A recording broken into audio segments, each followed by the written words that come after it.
to react to some of the top headlines going on in the soccer world.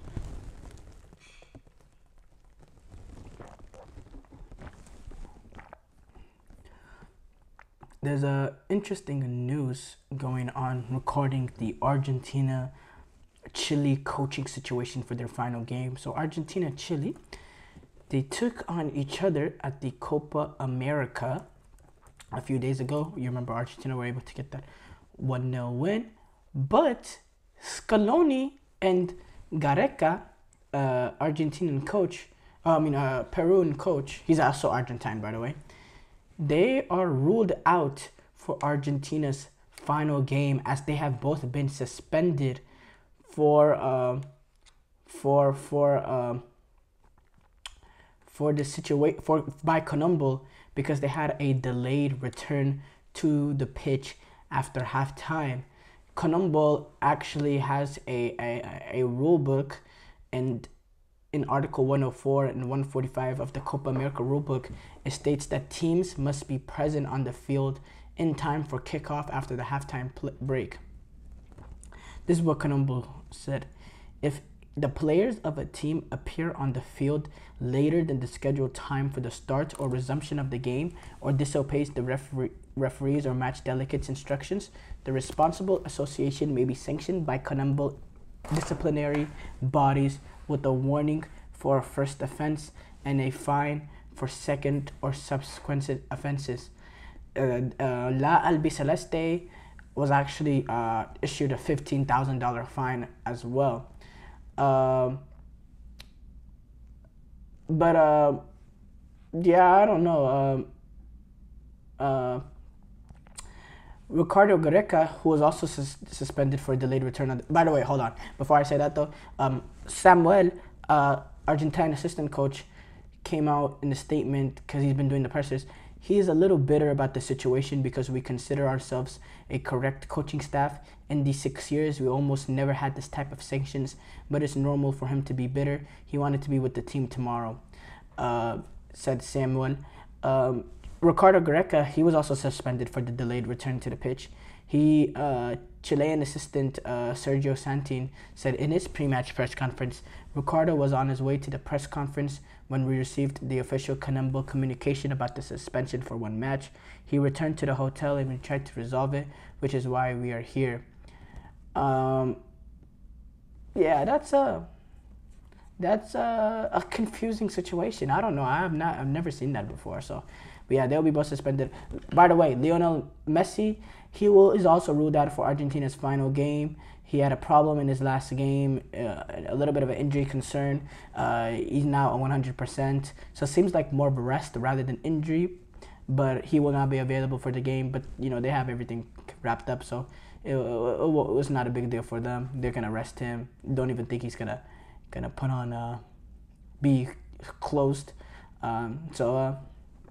Yeah, there is that element going on in that Argentina game. A few absences for Argentina.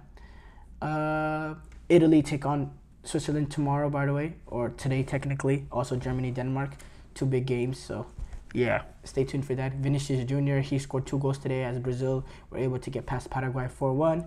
Colombia was able to get a victory over Costa Rica to move on with 6 points, and it's a big win for them. Now they finished 3-0. It's a big win for them. They pat their goal differential on top of that, but also they put themselves in a position with winning this game that they only need a point in that final game against Brazil to win the group. They only need a point, which is the best situation you can find yourself in that final game. So hats off to them. They have guys that are playing. James Rodriguez, he's been playing very, very good football for Brazil. Luis Diaz, for Paraguay, for Colombia. Luis Diaz, he's back to his direct vertical ways. This Colombian team is very, very dangerous.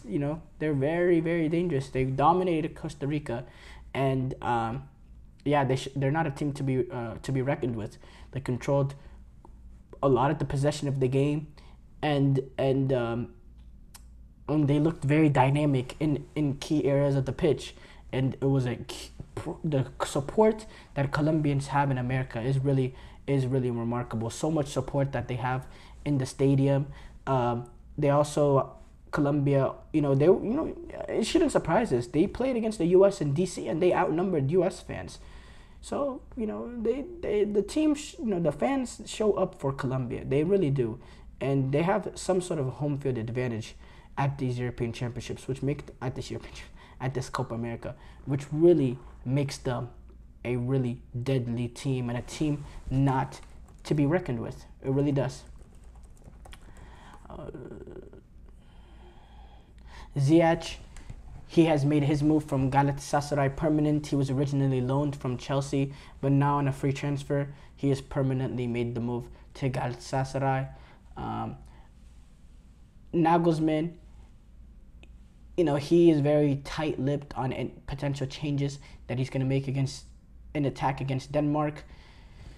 There's talks about potentially Füllkrug coming in for Kai Havertz. I don't think it's happening. I think there's some fans that don't want him out and they want Füllkrug in because Füllkrug has been really effective off the bench.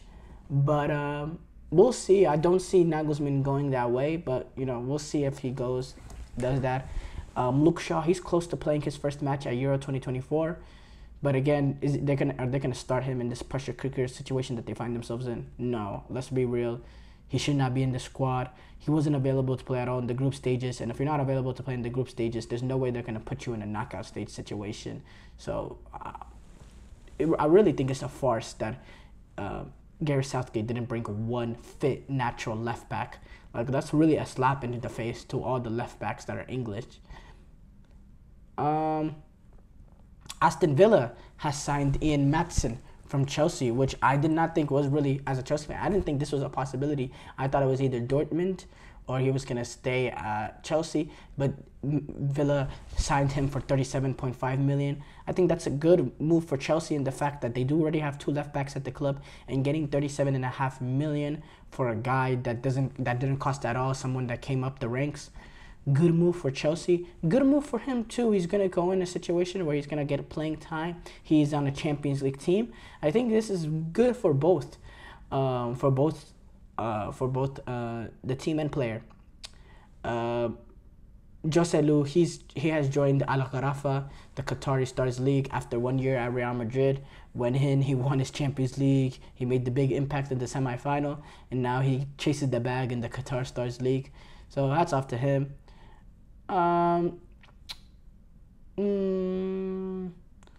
There's a lot of what's going on, to be honest. The European Championships is the Copa America. That's the big thing going on right now, and it continues. We really are blessed that we get to get these two fabulous tournaments at the same time.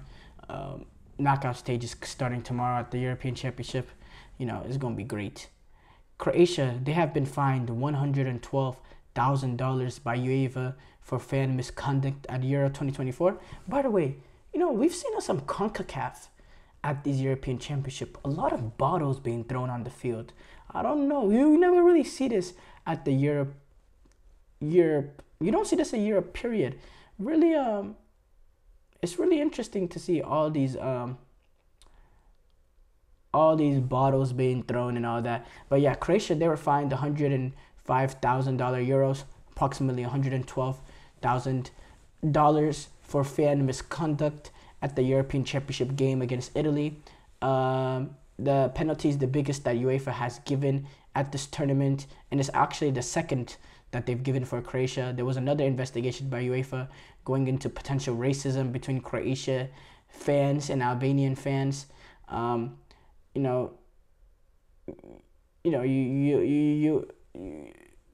UEFA are coming down with the wire. Yeah, Croatia, they were eliminated at the European Championships when they drew 1-0 to Leipzig. With Italy scoring in the last kick of the game.